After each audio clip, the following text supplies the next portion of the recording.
अगर अनुपमा की कहानी को थोड़ा रिवर्स करोगे ना, तो अनुपमा के सीरियल के आने वाला फ्यूचर दिखेगा आपको।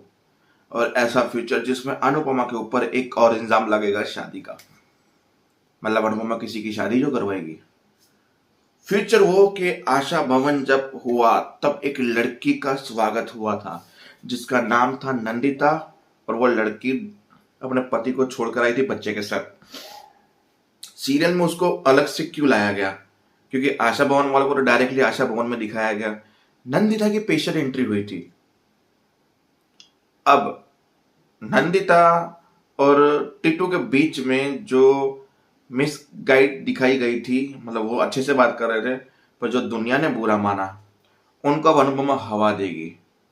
अनुपमा डिम्पी की मौत के बाद अंश की जिम्मेदारी नंदिता को देगी और शादी भी करेगा वो, क्योंकि अनुपमा इस चीज को हवा देगी।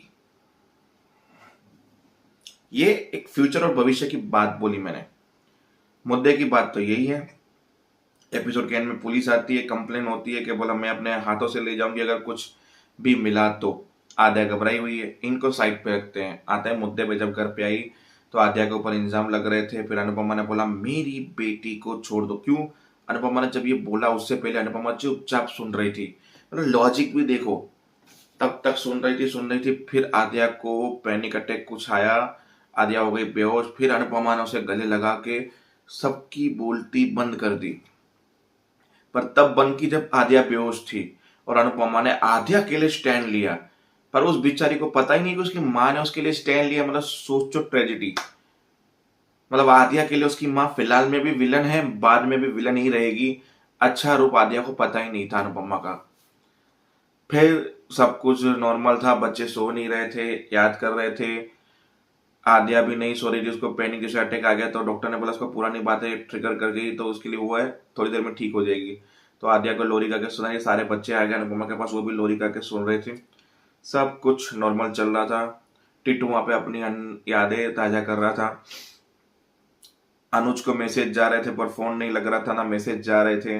अनुज होटल में पहुंचा और बोला अब सबसे पहले तो मैं लेट हो चुका हूँ बहुत ही, मैं चार्जर लगाता हूँ। आद्या को बोला था मैं फोन करूंगा, वीडियो कॉल करूंगा, अनुपमा को फोन करना है।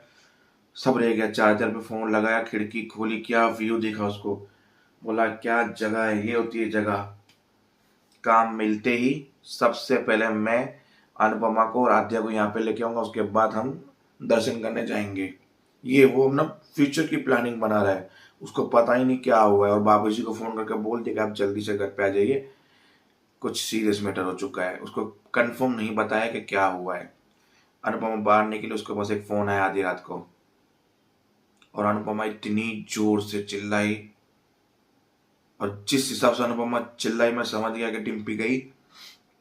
और लिटरली 2 मिनट के लिए मेरी आंखों में आंसू आ गया, सोच सकते हो आप। लिटरली वो जब सब घर वाले रो रहे थे चीख चीख के और अंश की चिंता कर रहे थे। टिट्टू सुबह में आया अंतिम संस्कार करने के बाद, क्योंकि इतनी जली हुई बॉडी थी तो किसी को नसीब नहीं हुआ शक्ल देखना। डायरेक्टली हॉस्पिटल वालों ने एक इंसान के साथ यानी टिट्टू के साथ मिलकर अंतिम संस्कार कर लिया। टिट्टू वाइट कपड़े पहन के अंतिम संस्कार करके घर पे बाहर आया। पानी की डोल लगी हुई थी उसके लिए, डोल लेके अपने शरीर पर बैठे। बोला मम्मी को आप लेकर नहीं, आप तो आके पूरा दिन मम्मी के पास बैठे थे। फिर बच्चे को जबरदस्ती अंदर लेके गए। फिर टिट्टू ने वो डोल उठा के स्नान किया और स्वाहा। फिर अंदर गए।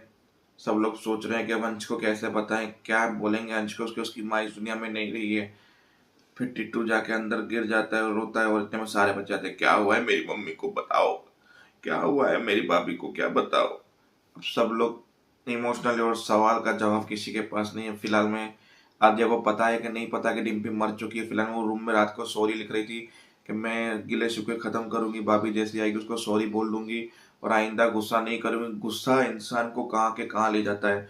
मम्मी सही कहती है कि गुस्सा नहीं करना चाहिए। आज मेरे गुस्से की जैसे अंश को अगर हवन कुंड में गिर सकता था वो बच गया, पर डिम्पी को लग गया। अब डिम्पी अभी हॉस्पिटल में, कुछ भी हो सकता है। तो आज से मैं गुस्सा नहीं करूंगी, उनको सॉरी बोल के पैचअप कर लूंगी। पर सॉरी और पैचअप बोलने के लिए कुछ है ही नहीं। तो अनुपमा में रिश्ते वैसे भी सीधे चलते ही नहीं है कभी भी। साला सीधे कपल में आज तक एक ही इंसान बचा है, तोशु, और ये हमारा किंजो बेबी। और उसको भी अनुपमा ने अभी से ही हिंट दे दी है कि तुम छोड़ देना, कभी कुछ भी लगे। तब इस चीज को आने वाले फ्यूचर का भी फ्यूचर मान सकते हो।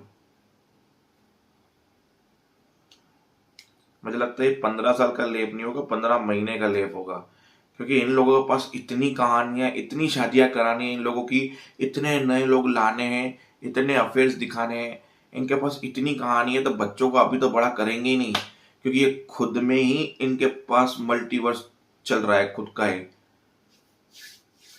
देखते हैं। जय हिंद, जय